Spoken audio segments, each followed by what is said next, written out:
Good morning, good afternoon, good evening, depending on where in the world you're joining us from today. I'm your host, Sarah the Pivoter, and welcome to today's episode of the PivotCast. Here on the PivotCast, I interview super rad humans from around the world doing epic things in all walks of life.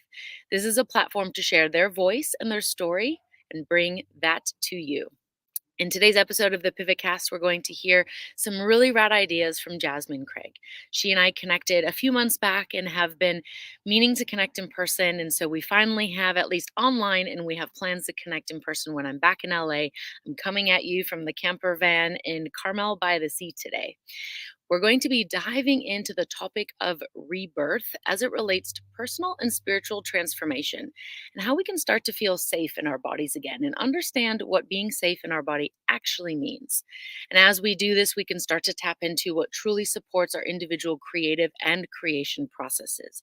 These are very important things to understand and connect to in order to be able to claim your success and do things in alignment for you. Jazmine Craig is a spiritual life coach, shamanic reiki practitioner, spiritual bodyworker, genitalia healer, and clairaudient channeler of the divine. She is the founder of Bliss Path Holistic, a spiritual based practice that helps witchy, soul missioned women remember their magic and move forward from their past and create a life of bliss, service, and purpose. She is passionate about helping women feel fully connected and present in their bodies, stable in their nervous system, divinely supported, and empowered in spirit. It's her deep belief that when women feel safe in their bodies, well resourced in their life, and are willing to connect to their heart and be guided by spirit, that they will wake up to their soul, remember just who the hell they are, and all the magic they came here to live and share comes forth. It's her honor and gift to guide women along the way, and it's my honor and gift to bring Jazmine on with us now. Welcome, Jazmine. Thank you for being Hello. Thank you so much for having me. I love here. Of that. Thank you course. so much. Yeah, it's my pleasure. And I love the vibrant color that you're wearing today. I think Thank it's you. a lot of that energy that you bring. And we have similar themes going on with the red and the burgundy, different shades together. Love it. Yes, yeah. So, Jasmine, tell us a little bit about how you got into this work. Is this something that you've always been in, or did you do something first and pivot as you woke up to your own soul? That's a great question. So I feel like there's pivots that happen all along the way in spiritual development and spiritual growth work. I feel like that's a kind of recurring thing that you're always pivoting and kind of just shutting and just shutting and remembering who you are at the core of you. And I started as a massage therapist and a reiki practitioner back in 2014, and then I've moved into the work that I'm now doing with Bliss Path Holistic. Actually really relatively new. That's been a part of my rebirth that's happened just in the last couple of months of I've had a spiritual body work and massage practice for the last 3 years, and it was called Earth Element Medicine. And right around the time when you and I connected was when it was just really being shown to me that that's something that needed to be shed, and that's something that needed to die, and that I needed Mm. to be comfortable with its own destruction. And so I've been working through that and kind of changing my business model and changing my focus. And then now we have Bliss Path Holistic, which is something that I'm moving more into as far as doing more spiritual body work and spiritual life coaching. So yeah, that's been its evolution. Yeah. Yeah. I love that. And when you were growing up, did you have a lot of exposure to energy work or spiritual practices, or was that something that you discovered later in life? No, so I actually grew up in a Christian household. I grew up going to a private Christian school my entire life, from preschool to 12th grade, with the one exception of ninth grade. I went to public school, and it was really around that time in ninth grade that a lot of things started happening with energy. I've always Mm, been spiritual. I've always, even within the church, I've always, my intuition has always been really high and heightened. mm, But it was when I left that private school and went to public school that I really started to. It's the first time in my life that I can look back and say, okay, this is when I started to really understand that I was an empath. And these mm, are when I started to have more empathic experiences. Was in ninth grade. And, then there was really no knowledge of what that even meant or what that was. And I didn't have a language or a verbiage of that until I was about 22 or 23. And I was just getting ready to start massage school. And yeah, it became very apparent to me. I was working in a bar, and I would, so I'd have my whole day free. I'd be feeling good. I'd wake up just feeling good in my body, good in myself. And then I'd go to the bar and everything would change. And it was Mm. just, I started to notice this after months on end of like, what is it about me being alone versus me being in a group of people that shifts me so much? And I was talking to a person I was dating at the time, and he gave me a book called Whose Stuff Is This Anyways? And it was the very first book. This is back in 2012. So there just still wasn't a lot of knowledge or verbiage around what an empath was. And I remember just crying when I finished that book of like, oh my God, this is it. Like, I understand now why I'm so affected by energy. And then going into massage and learning, that was really my first intentional call of working with energy, of realizing that like if I didn't understand this energy thing, that my life is always going to be just all over the place, and I was going to always feel crazy, and I just was like, this has got to change. And so that really started me on my path with energy work, specifically in energy healing. Thank you for sharing that. I think that's really important because a lot of people kind of discount energy as, oh, that's woo woo and that type of thing. But and I certainly was one of them before, and I'm also a Reiki master, and so I know just how much Mm, it affects you. But even my partner today was saying that since he's left Hong Kong, he's been sleeping way more deeply and mm, feeling more rested, even if he gets less total hours. And I mm, experienced the same thing when I first came here. I mean, my body was sleeping like 10, 11 hours a night for 2 weeks. But in Hong Kong, I was sleeping maybe 6 or 7 per night on average. And it mm, just goes to show you like that the energy of a place, it's a real thing because everyone's mhm. there and it can get amplified. I mean, this is why you go into a concert and it's like you get amped up, or you go Right. into church or a yoga studio and you calm down and you get real zen. Absolutely. So it's actually a thing. And for those of you naysayers out there, Albert Einstein, physics, it's real. It's It's all a energy. thing. We're all Atoms are a energy. thing, like we're made up out of atoms and they've got protons, neutrons, electrons. It's a thing. I'm Mhm. sorry to burst your bubble. Yeah, we are transmitting and receiving all of the time. Absolutely.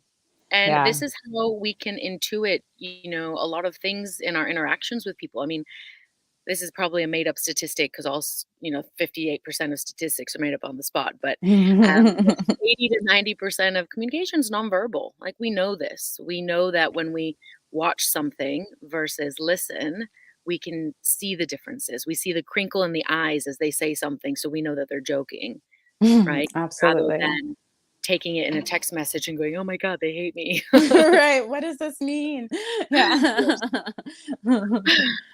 So, how do you help people feel safe in their bodies? What does that actually mean to you? Let's go there first. Yeah, and it's a perfect segue to what we were just talking about, because I think that for me that was really the thing that became the most apparent when I started working with energy, is that I didn't feel safe in my body, that I would feel Mm, okay when I was by myself, but when I got around other situations, there was this lack of safety of feeling okay, with who I am, with yeah. everything that's happening around me. And so for me, feeling safe in the body is really it's us being our most anchored point of support, and feeling absolutely safe to be and experience ourself in all of our forms and everything that comes up. And so it's really being safe to feel a certain way in our spirit, being safe to feel a certain way emotionally, to be able to um, withstand any emotion that comes up and not have to shut it down or numb it out or distract Mm, yourself from it. Like, those are mechanisms of defense when we don't feel safe to sit with the emotion or the feeling that's actually being processed in our body. And so that goes to emotional, to energetic, to then mental. Like, am I a safe keeper of my own thoughts? And when I right, wake up and I'm, if I'm having negative self-talk and I'm beating myself up and I'm not good enough and all these things, like, I'm not being a safe person to myself in that sense.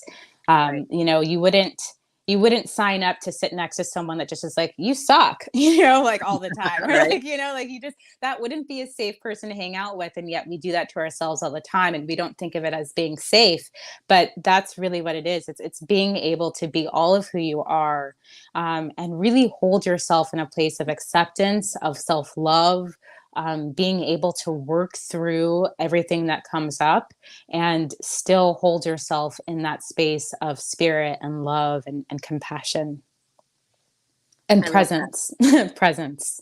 I Yeah. think presence is a big one. So many of us, especially with, these little devices, we get lost in them, and it's a way to Mhm. hide. I certainly used to use it. I have to work, right? And then work would allow me to hide from unpleasant emotional experiences. And then food was a way to hide as well. And most recently, this was like blew my mind. I was with my coach. And she was like, "Why are you getting stuck on these trainings? Like, you eat these things for breakfast. What's wrong with you?" And I was like, "I don't know." And we went through it. And she's like, "Why do you feel the need to take notes on everything? Do you normally do that?" And I was like, "Yeah, I like to refer." She's like, "What's that really about?" And I was like, I Uh, don't trust myself to remember the information." She's like, "But do you remember the information?" I'm like, "Yeah." And she's like, yeah. "So what's really going on here?" Right? And so we dug in, Yeah. and Ah, it was just like, whoa, that. And as soon as got that clarity, I was now I'm eating the trainings for breakfast. It's so easy, right? But it was this realization of like I was trying to control, and some old behavior patterns were coming in because that was my previous safety mechanism. Mhm. Yeah. I love that. I love that. I had a similar experience with, I love education. I love learning. I am a professional learner. I love learning, but I was going through this phase, um, and I was buying all these courses, and I just had to stop and be like, what are you doing? Yeah. Like, why are we buying all of these courses? You haven't even started some of them. You haven't even Right. finished the ones you're in. What is this truly about? And it was like just this feeling of, am I good enough? Am I qualified enough? Am I good enough? Am I qualified enough? And it's like, no, no, no, no. Like, yes, like yes, like, stop buying all the courses, do the ones that really feel called to you in this moment, and let that go, like. And so it's interesting when we start to really break down our intentions behind why we do the things we do, and we get so in a habit of doing things that we forget, and then we look for support in all these other different areas, and or all these different habits that we have that are meant to support us remembering or feeling qualified, doing whatever, without really understanding what the intention is behind it and what truly is the most supportive thing in that moment. Absolutely. I think, and even just as what you were saying before about the emotions, and feeling safe to express them, to feel them, right? A lot of Mhm. us may not, from childhood, for example, have had that opportunity through healthy modeling, through being allowed to express ourselves, um, parents telling their children, "Oh, just be quiet," or, "Suck it up." Oh, you're too sensitive. Yeah. "Oh, you don't be too much," you know, Mhm. all these types of things. And I was certainly in that too much category because I was just so big and full of life and wanted to talk and wanted to express and these things. And for so many people, they couldn't handle it because they didn't know how to process their own. And so that Mhm. taught me I need to put a damper on it. I need to fit into a box. And so my default mode still tends toward that, but I'm more able Mhm. to catch it now, which is great. And then I can, get out of that hole a little bit more quickly. My level of awareness is higher. And there are some cases where I don't need to even go down that route, right? I've got the new pathways, and they're pretty strong unless I'm in an old environment that helps, trigger, which Trigger. Hmm. happens to the best of us. Um, and so, I think what you mentioned about that rebirth and like letting that old version of you die, I think that's Mm. a lot of what people, whether you're a man or a woman, going through transformation and change need to allow to happen. Hmm. Because if you're so Absolutely. tightly holding on to that old version, that old story, that old beginning, then there's no space to become the new thing, right? So when you work with people on that aspect of things, I like the word that you say, remember their magic. So Hmm. how do you help address this and help them to grieve the old version that they were, and yet take the pieces that still resonate rather than just completely throwing it out? Because I think the tendency sometimes I'm like, I want to burn it all to the ground and I want to start all over. you I know love this question so much. I love it. Like it's so potent. Like, yes. Um, yes, yes, yes. So like for me, this is such a huge part and something I'm so passionate about because I think that rebirth, it often gets misconstrued as like a costume party or like becoming this next level version of yourself that we just throw out everything and now we have to like make ourselves anew into this new thing, right? And Right. I approach it from a very different angle of first it's always about union and integration, and I do a lot of feminine practices around embodying the feminine and then integrating that with the masculine energies, and so for me, the feminine process of rebirth, it's really it's the destruction, it's the creation, it's the ideation, it's the manifestation. And but before we even go there, it's we have to get clear. We have to get clear on what rebirth actually is for us and why we are doing it. Because I think when we come from this energy of, well, I just need to be better, I need to become this next thing, I'm not good enough, I need to, like, this is who I know I'm supposed to be, and we Right. don't honor all of who we've been, our journey in that process, and really make it about peeling away the layers versus building ourselves up to become something, Right. then we're out of balance, and everything, then all of like those creation cycles. So I identify rebirth as having four creation cycles. So there's it starts with destruction, it goes into ideation, which is the void and the stillness, and then it goes to the creation of the intentions of what I want to create, and then the actual physical manifestation of that. And so when we are approaching rebirth from this lack based, I'm not good enough, I need to become and build myself up, then all four of those um, stages and are manifesting that energy. They are just brewed. The soil of what you grow is in that energy, versus if we approach rebirth from who have I been, what's been, the great things about what I've learned, and really looking at it from a more holistic point of, Yeah. now there are things that I need to be released and I need to allow them to be destroyed. And then stepping into, okay, now who am I stepping into with courage? What am I allowing to courageously fall away so that I can be more authentically who I am? Because it's Mm, never about becoming something, it's really about remembering. yeah. um, and there's a beautiful piece on this. The remembering part for me, it came from a prayer intensive that I did last year. And remembering is actually, it's the remembering. So like literally membering yourself back together and like Oh, I love that. putting yourself back together. And that's really the remembering, is I'm picking up the pieces of me and remembering myself and making myself whole again. And so for me, it's really about remembering who I've always been, remembering who you've always been at the core, and shedding the defense mechanisms that you've attached along the way to keep yourself safe, that really didn't do that. And so now, like, how can we shed all of that and then integrate from a really holistic frame of what your spirit feels like you're being called to now create. I love that. I'm just sharing that with everyone on the screen Mm. here because I love wordplay. You know, I talk about response versus reaction. When we react, Mhm. we're literally repeating an action, right? We're doing it. Mhm. And I love that play with remembering because it's taking off the mask that you painted or put in place in order to present for somebody else, right? It's Mhm. those, as you said, those layers that we put on to keep ourselves safe. And so that's also recognizing we did those things for a reason and they worked for that purpose at that time. But now we have more awareness, we know more. And so therefore we can choose differently. Mhm. Yeah, Mhm. Yeah. Yeah. I love that so much. Oh my goodness, this is great. Mhm.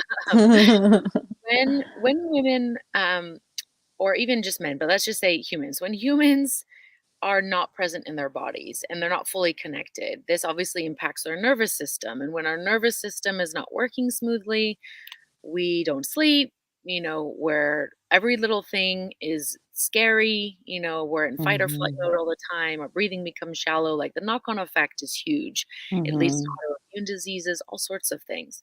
What is some of the first steps people can do, just at home on the day-to-day basis of getting their nervous system to calm down?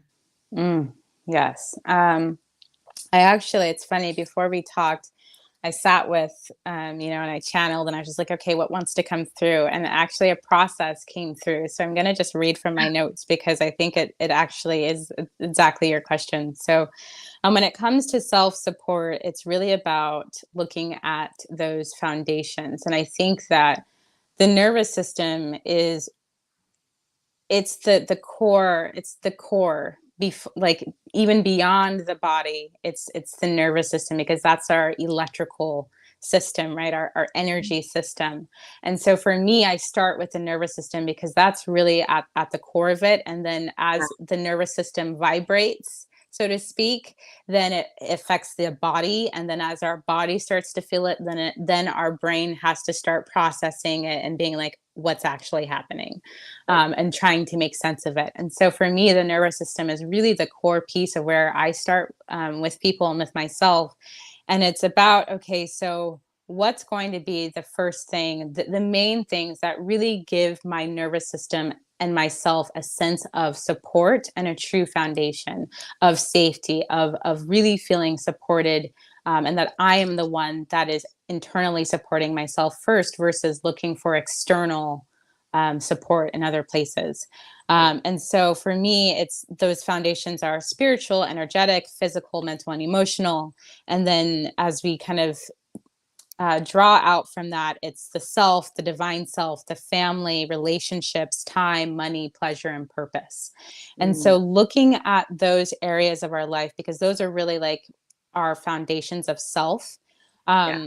First is, okay, does this it's a process of mindfulness and awareness. So does this is this is my energy contained, right? So like that's the first step, is our energy is meant to be contained. We are meant to be the conduits, the housing of our energy. And so when we think about a nervous system and it just being all over the place and kind of just wiry and staticky, our energy a lot of times is dispersed. it's Mm, it's really that, like, if to think give you an example. So if you wake up in the morning, you're still in bed, and you woke up kind of like slow and soft, and then your mind starts going about the 50 freaking things that you have to do today. And you sit there for maybe 1 or 2 minutes and you're like, oh, and like this heaviness comes, and you start thinking about all of the things that you have on your plate. And then the minute that you get out of bed, it's like, bam, you're running. And it's like, you're just like, okay, I've got all these things to do. And it's like you in that moment have just activated your nervous system into a place of dispersal, because it's like you have sent your body's still here, you're still here, but the energy mhm. of all the things that you need to do today, you just sent your energy out on 8 different missions. And so Yeah. when you have a problem feeling present and safe, it's because your energy is already outside of you. And so thinking about this from, how can I stay contained in this moment? What am I, are the thoughts that I'm having about my day and everything that's happening right now, is it draining me of my energy and making me feel like I need to run, or that I'm feeling depleted, or that I'm feeling drained? Or am I feeling contained and safe in this space? Am I feeling stable? And then sustain. Is this energy sustainable? Right? Like if I get out the door and the first thing that I'm doing is I'm running around and I'm already just dispersed and running around like a crazy person, is this sustainable? Like, am I going to go through the day being able to sustain this level of like pretty much just fight or flight energy all day? And usually the answer is no. So, like, what do I need to do to first contain my energy, feel like, okay, one step at a time, I'm right here right now, it's just the morning, I'm going to get up and I'm going to start slow. I need to give myself the things to sustain myself, right? Mm, Boundaries and nourishment. So boundaries, are they clear, are they intentional, are they loving, and are they practiced, right? Like, am I am I giving myself the boundaries that I need around my schedule, around my time, around my emotions to support everything that needs to be done? Or did I overcommit somewhere? Am yeah, I not honoring myself? And nourishments, am I doing things throughout the day that are restorative, replenishing, and relaxing? Like, am I taking time? Like, how many times do we just go throughout the day and forget to eat, or we eat standing up, and not even taking time to like sit and savor each bite? right. And so, like, really looking at these things, and then authentic expression. I think this is one of the most important things. Is what I'm doing, does it support my true authentic expression?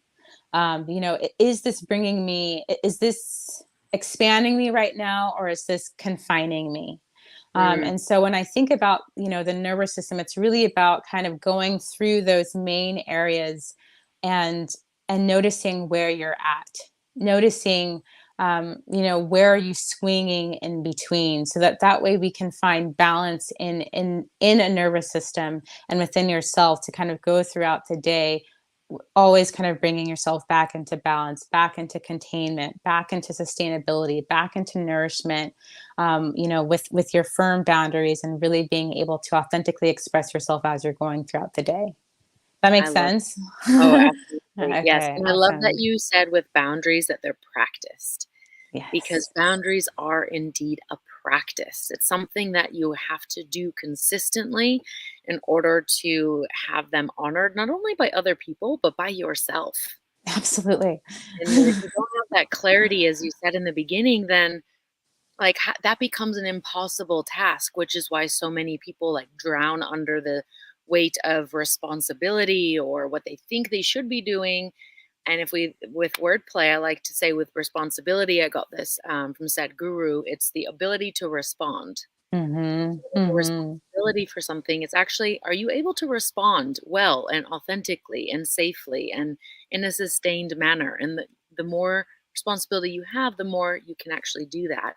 Mm, And then, just understanding that we need that clarity in order for other people to be able to follow it. Because if you can't honor your own boundary, how can you expect other people to?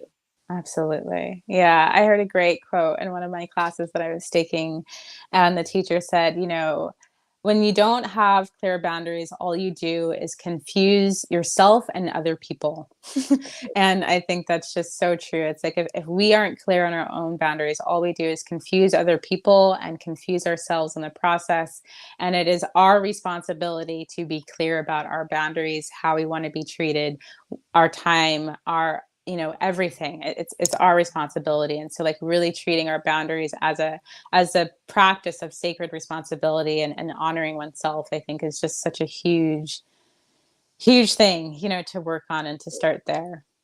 Yeah. And anyone who's listening who has children, I think this is really big to, Oh, allow them to feel the big emotions and teach them that, every action has a consequence. I mean, there's a lot of abdication of responsibility in life, and not just from our feelings and our boundaries, but, oh, I if I don't see it, it's not happening.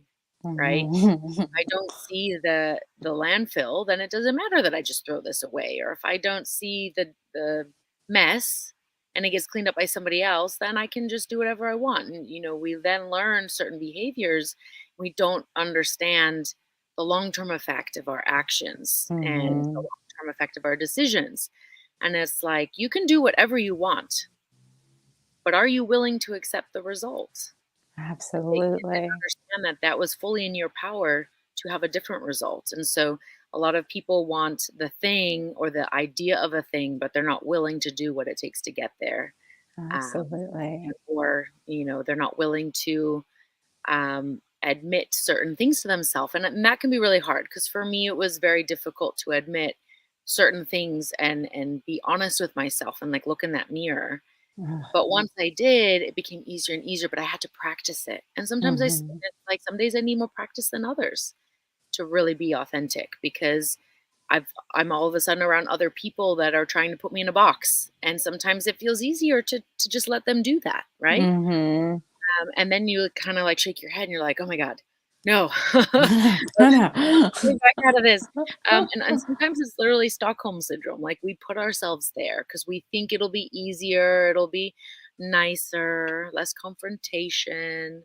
Mhm. But the long term effect of that is confusion and then more pain in the end because you have to peel back those layers. And other people are like, wait, I thought you were Right, this. I thought this was okay.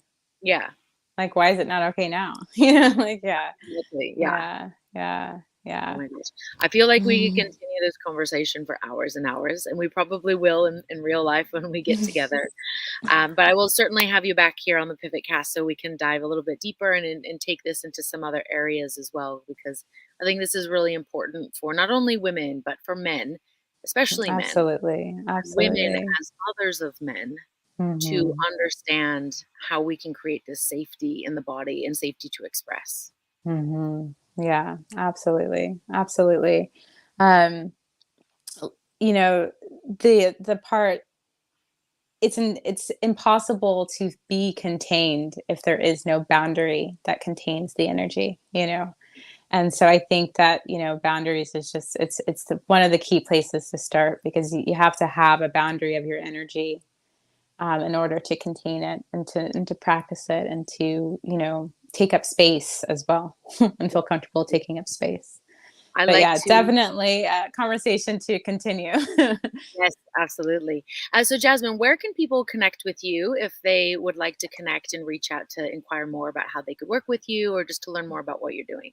I love that. Thank you. So, right now, Facebook and Instagram are the two main places. My old website, Earth Element Medicine, is still up, but I'm hoping to have that down by the end of the week.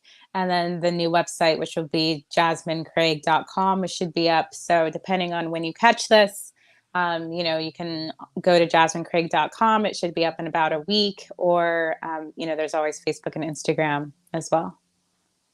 Perfect. Amazing. Well, Jasmine, thank you so much. I appreciate your time today, Thank and we'll you. definitely be very soon. Awesome. I love that. Thanks for having me.